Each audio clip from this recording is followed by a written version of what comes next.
السلام علیکم ورحمۃ اللہ وبرکاتہ۔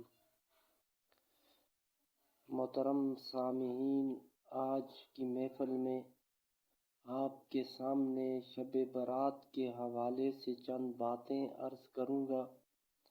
اللہ تبارک و تعالیٰ سے دعا ہے کہ اللہ تبارک و تعالیٰ مجھے حق بات بیان کرنے کی توفیق عطا فرمائے۔ تو شب برات یعنی شب برات سے مراد جہنم سے خلاصی کی رات ہے۔ شب برات فضیلتوں کی عامل رات ہے۔ اس کے فضائل کے بارے میں بہت سے صحابہ اکرام رضوان اللہ اجمعین سے حدیث روایت ہیں، اگرچہ یہ حدیث مبارکہ ضعیف ہیں مگر مجموعی طور پر حسن لغیری کے درجے میں ہیں۔ اس میں کوئی شک نہیں کہ شب برات کی رات آپ صلی اللہ علیہ وسلم کی عبادت میں اضافہ ہو جایا کرتا تھا۔ امی عائشہ صدیقہ رضی اللہ تعالی عنہا فرماتی ہیں، ایک رات کی تاریکی میں حضور صلی اللہ علیہ وسلم غائب ہو گئے۔ ان دنوں میں گھروں میں چراغ نہیں تھے، اندھیرا ہوا کرتا تھا۔ امی عائشہ فرماتی ہیں، مجھے شک ہوا کہ رات میری ہے، حضور صلی اللہ علیہ وسلم کسی اور ازواج مطہرات کے گھر چلے گئے ہیں، تو میں رات کی تاریکی میں ہاتھ گھماتی رہی تو اچانک میرے ہاتھ آپ صلی اللہ علیہ وسلم کے قدموں پر لگے۔ جب نماز سے فارغ ہوئے تو میں نے کہا، آپ صلی اللہ علیہ وسلم کس حال میں ہیں اور میں کس حال میں ہوں؟ یعنی کہ میں سوچ رہی تھی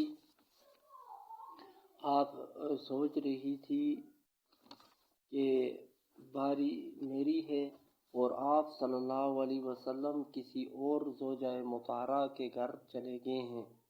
آپ صلی اللہ علیہ وسلم نے فرمایا، عائشہ، آپ اس بات سے ڈرتی ہیں کہ اللہ اور اس کا رسول کسی پر ظلم کرے؟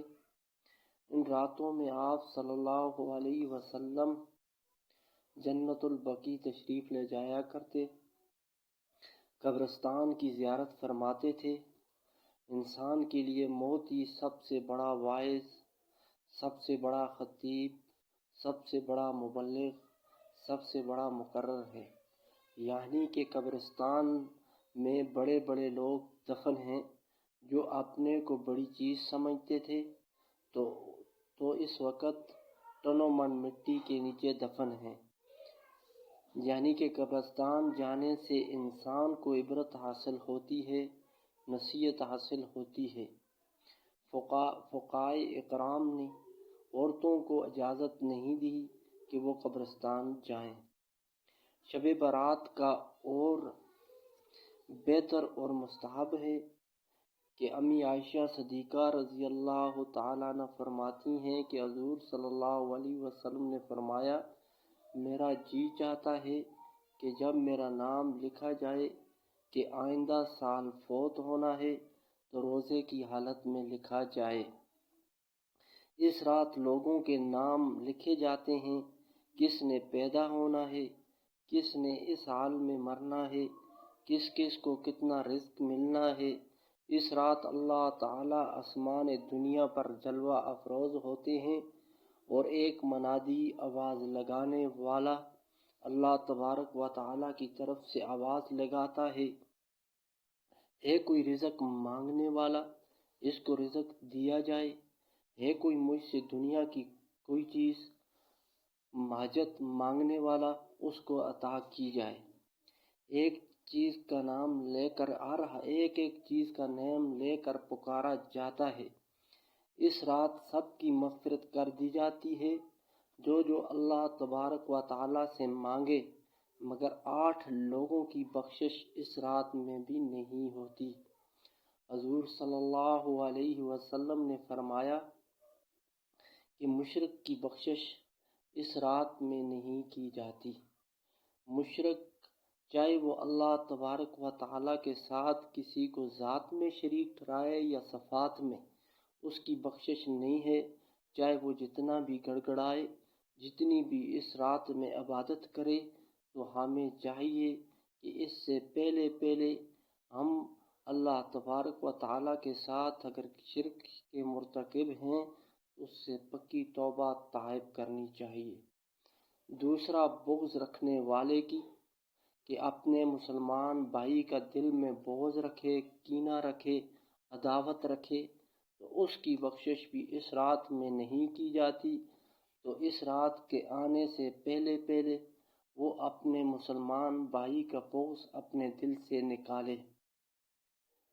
نمبر 3، جو شخص شراب کا عادی ہو، اس کی بخشش بھی اس رات میں نہیں کی جاتی۔ اس کو چاہیے کہ وہ بھی شراب نوشی سے توبہ طائب کر لے، کیونکہ شراب جو ہے تمام برائیوں کی جڑ ہے اور اسلام میں اس کی ممانعت آئی ہے۔ نمبر 4، جس شخص کی شلوار ٹخنوں سے نیچے ہوگی تکبر کی وجہ سے، اس کی بخشش بھی اس رات میں نہیں کی جائے گی۔ چاہے وہ اس نے پاجامہ پہنا ہوا ہے، چاہے اس نے شلوار پہنی ہوئی ہے، چاہے اس نے تہبند باندھا ہوا ہے، چاہے اس نے پینٹ پہنی ہوئی ہے، تو اگر تکبر کی وجہ سے ٹخنوں سے نیچے ہے تو اس کو چاہیے کہ وہ بھی اس عمل سے توبہ طائب کرے اور اللہ تبارک و تعالیٰ سے معافی مانگے۔ نمبر 5، قاتل کی، جو ناحق کسی کو قتل کرے، تو قتل کی بھی 3 قسمیں ہیں۔ ایک تو یہ ہے کہ کسی نے قتل کیا، جواب میں قصاصاً اس کو قتل کر دیا گیا، یا یہ ہے کہ اس نے، چاہے اس نے زنا کیا ہے، اس کو رجم کیا جائے گا، اس کو بھی قتل کیا جائے گا۔ اس کے علاوہ کسی کو قتل کیا ناحق، تو اسے ایسے شخص کی بھی اس رات میں بخشش نہیں ہے۔ نمبر 6، قطع تعلق کرنے والے کی، ایسا شخص جو اپنے رشتہ داروں سے، اپنے خاندان والوں سے، اپنی برادری والوں سے قطع تعلقی کرتا ہے، 3 دن سے زیادہ قطع تعلقی کرتا ہے، بات چیت بند کرتا ہے، اس کی بھی مغفرت اس رات میں نہیں کی جائے گی۔ تو اس کو چاہیے اس رات سے پہلے وہ ان سے معافی مانگے اور اللہ تبارک و تعالیٰ سے پکی توبہ طائب کرے۔ نمبر 7، جو والدین کا نافرمان ہو، کیونکہ والدین کا حقوق جہاں اللہ تبارک و تعالیٰ نے اپنے حقوق کی بات کی ہے، اس کے ساتھ والدین کے حقوق بھی بیان کیے ہیں۔ کہا کہ جب والدین دونوں میں سے کوئی ایک بڑھاپے کو پہنچ جائے تو اس کی خدمت کریں اور ان کو اف تک نہ کہیں۔ اور نمبر 8، زانی کی، ایسا شخص یا ایسی عورت جو اپنے شوہر کے علاوہ، یہ اگر عورت ہے، مرد ہے تو اپنی بیوی کے علاوہ کسی سے اپنی خواہشات پوری کرتا ہے، تو اس کی بخشش بھی اس رات نہیں کی جائے گی۔ اس کے علاوہ باقی تمام لوگوں کی مغفرت ہو جاتی ہے۔ حضور صلی اللہ علیہ وسلم نے فرمایا، 15 شعبان کا روزہ پورے سال کے گناہوں کو معاف کر دیتا ہے۔ اور ایک دوسری حدیث میں فرمایا، آپ صلی اللہ علیہ وسلم نے بنو کلب کی بھیڑوں کے بالوں کے برابر اس رات مغفرت کا اعلان فرماتے ہیں۔ بنو کلب ایک قبیلہ تھا، اس کے پاس بہت زیادہ مال مویشی تھے، تو اس پر حضور صلی اللہ علیہ وسلم نے فرمایا، اس رات بنو کلب کی بھیڑوں کے بالوں کے برابر لوگوں کی بخشش کی جاتی ہے۔ تو بھیڑوں پر بہت زیادہ بال ہوتے ہیں، یعنی وافر مقدار میں لوگوں کو اللہ تبارک و تعالیٰ اس رات ان کی مغفرت کا اعلان فرماتے ہیں۔